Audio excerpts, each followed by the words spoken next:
حضرت عمر فاروق رضی اللہ تعالیٰ عنہ سے بڑا تو اصول پسند کوئی نہیں نہ ہوگا. بہت بڑا چودھری بھی اگر اپنے گلی کے اندر حضرت ابو سفیان جیسے لوگ مسلمان ہو گئے، کلمہ پڑھ لیا، اور جناب ابو سفیان رضی اللہ تعالیٰ عنہ نے اپنے گھر کے اندر نہ تھوڑی سی سامنے اینٹیں رکھ کے جگہ بنا لی، تو حضرت عمر کو پتہ چلا تو فرمایا جیسے بنائی ہے ویسے وہ کھیڑو بھی. آپ نے لوگوں کا رستہ تنگ کر دیا. اصول پسند آدمی، اصول کی بات آئے تو بیٹے کو بھی معافی نہیں، کسی کو معافی نہیں، بڑے اصول پسند تھے. اتنی لوگوں نے کہا عمر تو بڑا اصول پسند ہے، پر یہ مسجد نبی کی گلی میں جو نبی پاک کے چچا حضرت عباس کا پرنالہ لگا ہوا ہے اور وہ سب لوگوں کے کپڑے کیچڑ سے بھر دیتا، وہ پرنالہ نہیں نظر آتا؟ گلی میں لگا ہے. اب تو ہمارے پرنالے اور طرح کے ہیں نا. تو جو حرم شریف میں آپ میزاب رحمت ہے وہ دیکھا نا آپ نے، پرانے زمانے میں جو لوہے کے پرنالے ہوتے تھے، تو وہ واقعی پوری گلی جو تھی نا وہ گزر کوئی نہیں سکتا تھا. اتنا اچھا شاور ہوتا ہی کوئی نہیں تھا جتنا وہ ہوتا تھا. وہ بڑا تگڑا قسم کا پرنالہ ہوتا تھا، تو کوئی شے نہیں گزر سکتی تھی بڑی دیر تک. بارش کے رکنے کے بعد بھی ساری چھت سے جب تک پوری مٹی اور پوری توڑی ساری نہیں نا اتر جاتی تھی تب تک وہ پرنالہ نہیں سانس لیتا تھا. تو پرنالہ بہتا تھا، اور وہاں سے بڑا مین گلی تھی مسجد کو آنے کی. لوگوں کے کپڑے آلودہ ہو جاتے. اتنے لوگوں نے حضرت عمر سے کہا یہ پرنالہ نہیں نظر آتا، یہ نہیں اصول پسندی. جناب عمر فاروق رضی اللہ تعالیٰ عنہ فرمانے لگے اتار دیتے ہیں پرنالہ، یہ بھی اصول پسندی ہے. اتارتے. حضرت عمر فاروق نہ گئے، اور شارحین نے لکھا ہے کہ اونٹ کے اوپر بیٹھ کر آپ نے یوں پکڑ کے نا پرنالہ کھینچا، اور جناب عباس کے گھر والوں سے فرمانے لگے 4 کونے ہوتے ہیں گھر کے، چھت کے 4 کونے ہیں، کسی اور میں لگا لو پرنالہ، کو ضروری ہے کہ نمازیوں والی گلی پہ لگایا جائے؟ یہ کہہ کے آ گئے. کسی کی ضرورت تھی بات کرے؟ حضرت عباس آئے تو لوگوں نے آ کے کہا کہ عمر نے پرنالہ کھیڑ دیا اور فرمایا کہ 4 کونے کہیں اور لگا لو. تو حضرت عباس مسکرائے. لوگوں نے کہا مسکراتے کیوں ہو؟ فرمانے لگے کوئی مسئلہ نہیں، عمر خود آ کے لگا کے جائے گا. جیسے وہ کھیڑا ہے ویسے. لوگوں نے کہا وہ عمر ہے، عمر کو بدلنا اور اس کی بات کو بدلنا، اور اتنی جرت کہ وہ لگا کے جائے. جس بندے کو دیکھ کے شیطان گلی کا رستہ بدل جاتا ہے، آپ اس کی بات کر رہے ہیں. فرمایا میں نے کہہ دیا نا عمر لگائے گا، تو انشاءاللہ عمر لگائے گا. حضرت عباس مسجد میں آئے، نماز پڑھی تو کہتے میں نے بات چھیڑی تھی. عمر خود کہنے لگے کہ حضور آپ سے تو امید نہیں تھی. حضرت عباس سے کہنے لگے بھئی جگہ بھی ہے، 4 کونے ہوتے ہیں گھر میں، کوئی ضروری ہے اسی کونے پہ لگے جہاں سے نمازی گزرتے ہیں؟ یہ بخاری مسلم کی حدیث ہے. حضرت عباس کہنے لگے عمر 4 کونے ہیں، میرے پاس جگہ بھی ہے پرنالے کی، میں نے بھی کئی دفعہ سوچا تھا وہ کھیڑ دوں، اور میں بھی اسی گلی سے گزرتا ہوں، میرے کپڑوں میں بھی کیچڑ بڑی دفعہ پڑا ہے، پر مجبوری یہ ہے وہ کھیڑ اس لیے نہیں سکتا کہ یہ پرنالہ میرے نبی کریم نے اپنے دستے مبارک سے لگایا. فرمایا میں مکان بنا رہا تھا، چھت بنا رہا تھا، تو حضور اچانک آ گئے، اور کئی لوگ گواہ ہیں اس کے. رسول کریم تشریف لائے اور نبی پاک علیہ السلام نے فرمایا لاؤ چچا تھوڑا میں بھی کرتا ہوں، اور پھر میرے نبی کریم صلی اللہ تعالی علیہ وسلم نے اپنے دستے مبارک سے یہ پرنالہ لگایا تھا. کئی دفعہ سوچا وہ کھیڑ دوں، پھر سوچتا ہوں حضور نے لگایا تھا. لیکن چلو اب تو علت پائی گئی، اب تو سمجھ آ گئی، اصول بن گیا. اب تو اصول بن گیا نا، تو ٹھیک ہے آپ اب اس طرح کرے، وہ کھیڑ دیا تو ٹھیک ہے. جناب کہنے لگے پہلے کیوں نہیں بتایا؟ بھئی وہ نمازیوں پہ چیٹے پڑتے ہیں، گلی کا رستہ ہے. فرمایا پڑھتے ہیں تو پڑھتے رہے، آپ نے بتایا کیوں نہیں؟ حضرت جناب عباس کہنے لگے کہ آپ کا کیا خیال ہے کہ میں یہ کروں گا کہ لوگوں پہ چھینٹے پڑے اور مجھے پرواہ نہ ہو؟ حضور نے لگایا تھا. حضرت عمر فاروق نے نا جناب عباس کا بازو تھاما، تن تندور تے ہڈاں دا بالن، بازو تھاما اور تھام کے نا اسی جگہ لے گئے جہاں پرنالہ کھیڑا تھا. پہلے تو اونٹ پہ چڑھ کے لگایا تھا نا، تو اب کہنے لگے حضرت عباس سے کہ آپ نا میرے کندھوں پہ چڑھ گئے، میرے کندھوں پہ تن تندور تے ہڈاں دا بالن، اسی ہاواں نال تپایا، کپ کپ مکیاں پیڑے کیتے، اتوں عشق پلے تھل لایا، تن دا سالن تے من دی ہانڈی، لون صبر دا پایا، غلام فریدہ وے میں ساری تیری. تینوں وجہ یقین نہیں آیا؟ فرمایا خود لگائیے. حضرت عباس رضی اللہ تعالیٰ عنہ وہ پرنالہ لگا کے اترے، تو حضرت عباس بھی رو رہے تھے اور جناب عمر بھی رو رہے تھے، آنکھوں میں آنسو تھے. فرمایا ہم یہ نہیں دیکھیں گے کہ علت کیا ہے، وجہ کیا ہے، ہم تو یہ دیکھیں گے کہ رسول اللہ کی نسبت کیا ہے. نبی کریم علیہ السلام کے دستے مبارک لگ گئے, ساری وجوہات ختم ہو گئی. اب جس کے کپڑوں میں پانی پڑتا ہے پڑے, جس کو تکلیف ہوتی ہے لیکن چونکہ یہ رسول پاک صلی اللہ علیہ وسلم نے دستے مبارک سے لگایا ہے, تو مزاج یہ ہے کہ جہاں بات آئے گی ذات رسالت کی, وہاں باقی کے قانون چھوڑ دیے جائیں گے, وہاں باقی کے معاملات چھوڑے جائیں گے, وہاں تکلف سے نکلا جائے. اور یہ محبت نا بڑی جلدی شروع کر لینی چاہیے. توجہ ہے میری بات پر؟ محبت کا جملہ بڑا بدنام ہو گیا ہے. لوگوں نے ہوس کے رشتے کا نام محبت رکھ دیا. میں نے کہہ دیا جو کہنا تھا. اب تو محبت کا فکرہ جو ہے وہ ایسی جگہ فٹ کیا جاتا ہے جہاں سے نا فٹ کرتے ہوئے سمجھ نہیں آتی کہ یہ کیا کہہ رہا ہے. محبت بڑے پاکیزہ جذبے کا نام ہے. محبت ایک بڑی ستھری چیز کا نام ہے. اور محبت کے قابل صرف ہے ہی وہ حبیب جو مدینے کے چاند ہے. باقی یہ کیا بات ہوئی کہ ادھر بھی محبت کر لو ادھر بھی محبت کر لو, اپنا معیار زمانے سے جدا رکھتے ہیں. اور بھائی ہم تو محبوب بھی محبوب خدا رکھتے ہیں. پیار کریں تو اس سے کریں جو بے عیب ہے, جو لا ریب ہے, اس سے محبت کریں. میرے نبی کریم علیہ السلام سے نا بڑے شروع میں بڑے آگا ایک صحابی تھے, حضرت برا بن مالک نام تھا. چھوٹی سی عمر تھی, حضور گلی سے گزرتے نا کبھی تو جذبہ تھا بڑا. چھوٹی عمر, بعد میں لکھا صرف 14 سال کے تھے, بعد میں لکھا نہیں 14 تو زیادہ ہیں, 12 سال عمر تھی. عشق لگا سی کھیڈا کھیڈ دینو. 12-14 سال عمر. اصل میں نا بچوں کی ڈائریکشن ٹھیک نہیں. ان کی ڈائریکشن ٹھیک ہو نا تو یہ چوکوں میں کھڑے ہو کے موبائل پہ گیمیں نہ کھیلے اور معاذ اللہ میسج نہ کریں, بلکہ یہ مسجد میں بیٹھ کے نبی پاک کی نعتیں سنیں. ہم نہ وہ کام کر نہیں سکے. میرے جیسے لوگوں نے بڑی کوتاہی کی زندگی میں. ہم محبت رسول کا پیغام بانٹ نہیں سکتے. ہم نے اپنی بیماریاں دیکھی, اپنی تھکاوٹیں دیکھی, یہ دیکھا کہ فلاں شہر کیسے جائیں, فلاں شہر کیسے جائیں. ہم وہ کام کر نہیں سکے جو ہمیں کرنا چاہیے تھا. ذمہ تھا, باپ کی ذمہ ہے. نبی پاک نے فرمایا ماں باپ کی ڈیوٹی ہے اپنی اولاد کو میری محبت سکھائیں. پر ہم وہ رنگ دے نہیں سکے, ہم وہ مزاج دے نہیں سکے, ہم نے وہ کوتاہی کی. ہم نبی پاک کا حسن, حضور کی سیرت, اخلاق عالیہ, کردار, گفتار, رفتار, انداز, تربیت, وہ ساری باتیں قوم کو بیان نہیں کر سکے. اس لیے لوگ وہاں پہنچے نہیں, ورنہ مغز قرآن لوح ایمان جانے دی است حب رحمت للعالمین. ہم وہاں تک لے جا نہیں سکے. حضرت برا بن مالک نا 12 سال کی عمر ہے, 12 سال.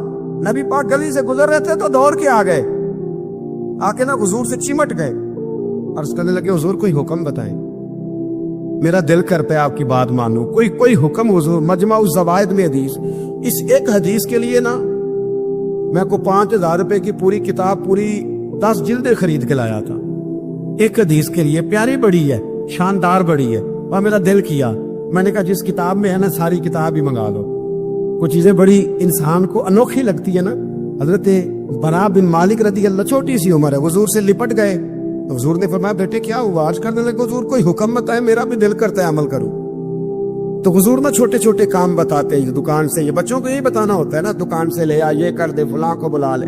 لیکن حضور ان کی غیر موجودگی میں ان کا ذکر بڑا کرتے. ایک دن کچھ لوگ کہنے لگے حضور بڑا ذکر کرتے ہیں, پر وہ کرتا تو چھوٹے موٹے کام ہے بچہ.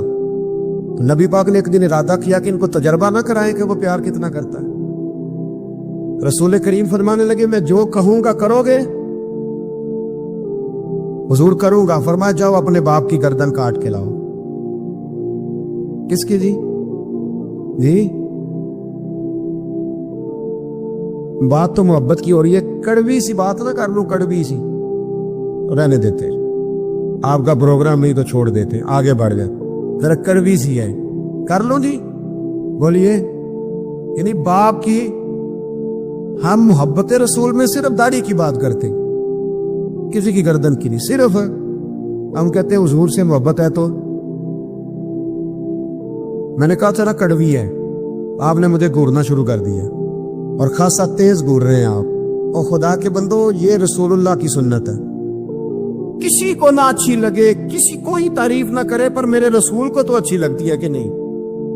نبی, ایک بندہ مجھے کہتا ہے داڑھی کے نام پہ لوگ تانے بڑے دیتے ہیں, داڑھی رکھی ہے تو یہ کرتا ہے. تو میں نے کہا یہ نبی پاک کے نام کا تانا, اسے خوش ہو کے قبول کر, اس کا بڑا مزہ ہے. اس کو یوں سینہ کھول کے کہہ دے تانا, دے تانا.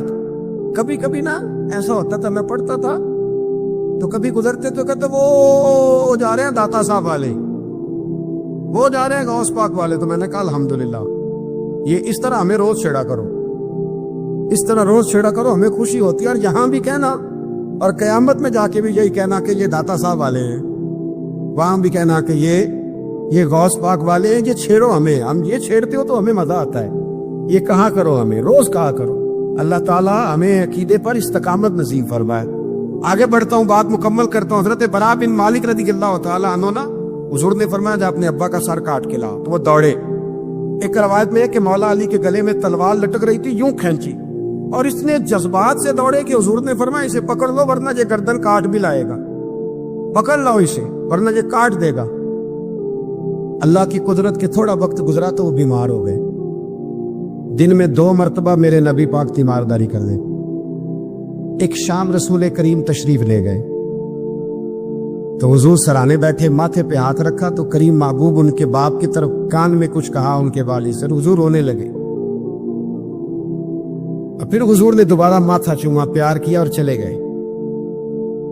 حضرت برا بن مالک چھوٹی عمر تھی، کچھ نے لکھا طلحہ بن برا نام تھا ان کا.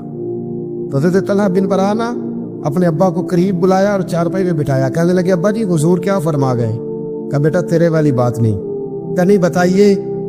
کہا نبی کریم علیہ السلام نے فرمایا کہ شام کو نا میرے طلحہ کا انتقال ہو جائے اور جب اس کی روح پرواز کر جائے تو مجھے خبر کرنا، میں آ کے جنازہ پڑھاؤں.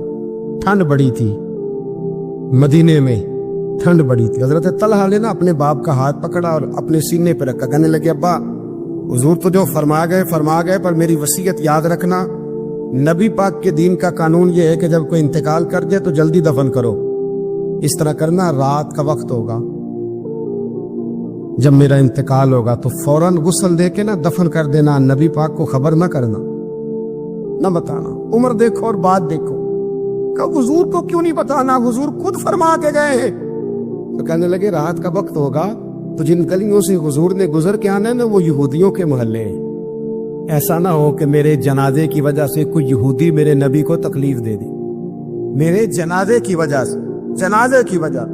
یہاں کہتے ہیں حضرت صاحب مجھے بڑا پیار ہے آپ سے پر میرے گھر ضرور پہنچے، جیسے مرے یا جیے وہاں شام کو آپ کو پہنچنا پڑے. میرے رسول کریم علیہ السلام کے غلاموں نے دیکھو انداز محبت کیا بیان فرمایا. کہا نبی پاک کو تکلیف نہ ہو میری وجہ سے، میرا جنازہ خود ہی پڑھ کے مجھے دفن کر دینا. ان کا انتقال ہو گیا، رات کو دفن کر دیا. صبح حضور تشریف لائے، وہ محبوب جنہیں اللہ نے غیب کے خزانوں کی کنجیاں عطا فرمائی. فرمایا بتایا کیوں نہیں؟ مجھے بتاتے، میں خود جنازہ پڑھتا. میں خود نہ قبر میری تے میرے اپیرا جے کر پاوے پھیرا، قبر دے اندروں ہڈیاں اٹھ کے مجرا کر سل تیرا. کہا بتایا کیوں نہیں، خبر کیوں نہیں کی؟ میں جنازہ پڑھتا، میں خود پہنچتا. تو باپ رو پڑے عرض کرنے لگے حضور میرا تو پتر تھا، میرے لیے اس سے بڑی سعادت کیا ہوتی کہ آپ جنازہ پڑھاتے. پر اس نے وصیت کر دی تھی کہ حضور کو بتانا نہیں، تکلیف ہوگی. نبی کریم فرمانے لگے بتاؤ مجھے اس کی قبر کہاں. اور یارو غور کرنا، ساری دنیا گنبد خضرا روضہ رسول پہ اور نبی پاک ایک غلام کی قبر پہ تشریف لے. خود نبی کریم گئے اور آج حضور نے دعا انوکھی فرمائی. فرمایا اے اللہ جب میرا طلحہ تجھ سے ملے نا تو ذرا اس سے مسکرا کے بات کرنا، جو تیری شان کے لائق. رسول اللہ کی محبت، نبی پاک کی غلامی، رسول اللہ کا پیار. اعلیٰ حضرت کہتے جان ہے عشق مصطفیٰ، روز فضو کرے خدا. او بھائیو جس کو ہو درد کا مزہ وہ نازے دوا اٹھائے کیوں. اور اعلیٰ حضرت فرماتے ہیں جلنا تو ہے، کوئی دولت کے لیے جلتا ہے، کوئی شہرت کے لیے جلتا ہے، کوئی اقتدار کے لیے جلتا ہے. فرمانے لگے اے عشق تیرے صدقے جلنے سے چھٹے سستے، جو آگ بجھا دے گی وہ آگ لگائی، جو ساری آگ بجھا دے گی وہ. حضور کے غلام تھے حضرت ابو بصیر ان کا نام تھا. حضرت ابو بصیر رضی اللہ تعالیٰ عنہ نا حضور کے غلام تھے تو قید تھے، مکہ مکرمہ میں قید تھے. ادھر میرے نبی پاک نے معاہدہ کر لیا قریش مکہ کے ساتھ حدیبیہ کے مقام پر کہ اگر کوئی مسلمان بھاگ کے مکے سے مدینے آئے گا تو مدینے والے پناہ نہیں دیں گے. یہ بھی عشق کا امتحان ہے کہ جس سے آپ محبت کریں وہ پناہ ہی نہ دیں. میں تو کہہ چکا ہوں نا کہ آپ صرف ٹائم نہ دیں تو تعلق ختم ہو جاتا ہے. پناہ نہیں دینی، نبی پاک صلی اللہ علیہ وسلم نے وعدہ کر لیا کہ پناہ کس کو نہیں دینی؟ بول کے بتائیے، کافر تو پناہ لینے آ ہی نہیں رہا تھا، کس نے لینے آنا تھا؟ سارے بولیے۔ فرمایا کہ میں پناہ نہیں دوں گا جو وہاں سے آئے گا، حضور نے وعدہ کر لیا۔ حضرت ابو بصیر بھاگے آئے، اور صحابہ کہتے ہیں جب آئے نا تو ان کے ہاتھوں پیروں میں بھی زنجیریں باقی تھی۔ حضرت ابو جندل کے ساتھ بھی ایسا ہوا، پر وہ حدیبیہ میں ہوا، لیکن یہ مدینے آئے، زنجیریں تھی، خون بہ رہا تھا، اور تڑپ کے روئے، یا رسول اللہ مجھے بڑا مارتے تھے وہ، حضور میں جیل توڑ کے بھاگا ہوں۔ ابھی اللہ کے رسول ان کی بات سن ہی رہے تھے کہ 4 بندے قریش مکہ کا خط لے کے آ گئے، آپ کا وعدہ تھا آپ پناہ نہیں دیں گے۔ کتنا مشکل مقام ہے، ایک غلام بھاگ کے آ جائے۔ میں کہا کرتا ہوں کہ صرف آپ ساتھ لے کے نہ جائیں آئیں تو لوگ کہتے ہیں کہ میرے سے تو دلچسپی چھوڑ گئے، حالانکہ اصل محبت اس کی ہوتی ہے کہ محبوب توجہ بھی نہ کرے، پر وہ کہے کہ میری تو ڈیوٹی غلامی کرنا ہے نا۔ یہ اصل محبت ہے، یہ عین محبت۔ میں نے آپ کو پہلے بھی کئی دفعہ کہا، میرے صاحب رحمۃ اللہ علیہ کچھ بندوں بوٹ کے ملتے اور کچھ آتے تو سلام بھی پورا سا لیتے۔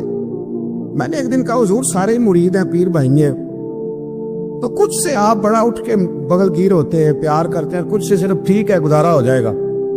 تو حضرت صاحب فرمانے لگے یہ جو میں جس سے بالکل سلام نہیں نہ لیتا اس سے مجھے پیار زیادہ ہے، اور اس کا بھی مجھ سے پیار۔ میں نے کہا جی وہ کس طرح؟ کہنے لگے کچھ بندے ایسے ہوتے ہیں پروٹوکول نہ دو تو ڈر ہوتا ہے بھاگ جائیں گے، اور کچھ کا پتہ ہوتا ہے کہ جوتے بھی مارو تو یہ ہمارا یہ جا نہیں سکتا کہیں، جوتے بھی مارو تو کہیں جائے گا، یہ اس کو کسی پروٹوکول کی ضرورت۔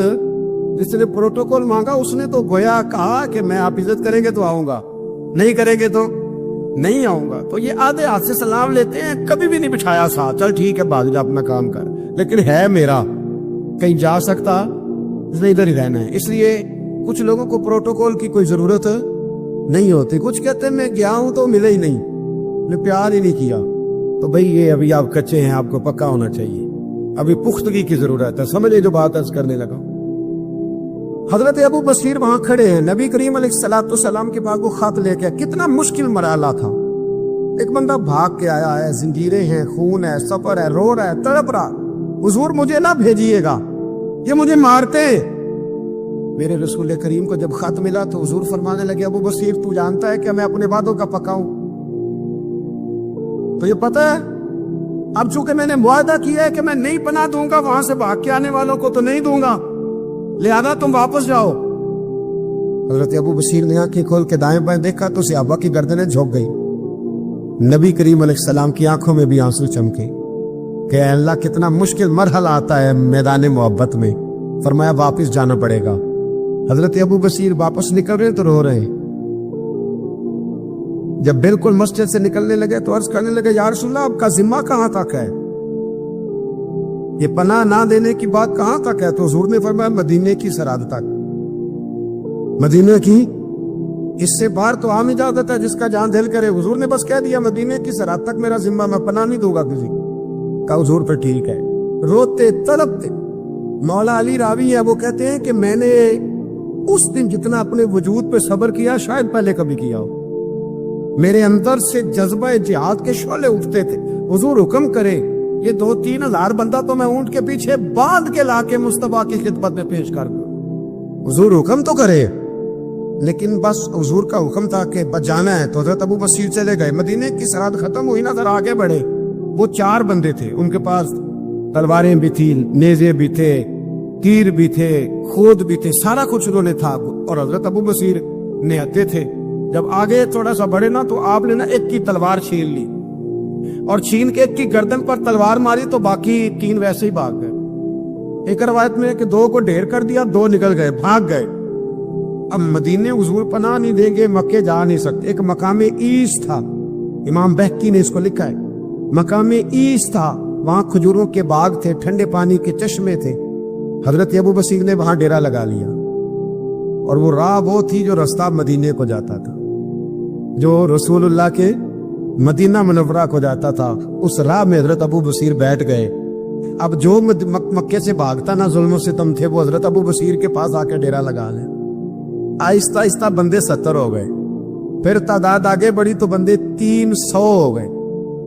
اب یہ مکے والے یہ کرتے تھے کہ مدینے والوں کو قافلہ مکے کے پاس سے گزرتا تو ان کا سامان رکھ لیتے، پریشان کرتے۔ اب انہوں نے پتا کیا کیا، کو مکے کا قافلہ مدینے کے پاس سے گزرتا تو یہ اس کا سامان رکھ لیتے، اس کو کہتے تنگ کرتے ہو۔ اب چونکہ حضور کا ذمہ تو مدینے تک، سالوں بیت گئے۔ جو بندہ مدینے جاتا نا، حضرت ابو بصیر اس کو کہتے ایک دفعہ میرے رسول کو بتا دینا کہ میں راستے میں بیٹھا ہوں۔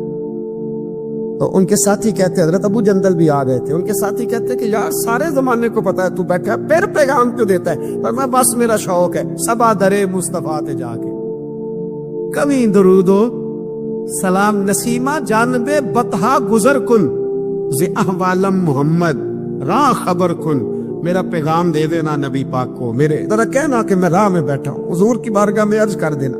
اور جب کوئی مدینے سے ہو کے نکلتا تو اس کو بلاتے اور پوچھتے کیا حال ہے میرے مصطفیٰ کے مدینے کا، کیا حال ہے رسول اللہ کے نواسوں کا، کیا آج کل طرز ہے ابو بکر صدیق کی؟ پوچھتے، کہتے ابو بکر تو قریب بیٹھتے ہوں گے نا نبی پاک، گویا فاروق اعظم تو قدموں میں رہتے ہوں گے، عثمان غنی تو بڑی نوکری کرتا ہوگا، طلحہ زبیر علی المرتضیٰ یہ تو بڑے قریب رہتے ہوں گے، چل یار جب واپس جائے نا تو میرا بھی سلام میرے رسول کو عرض کر دینا۔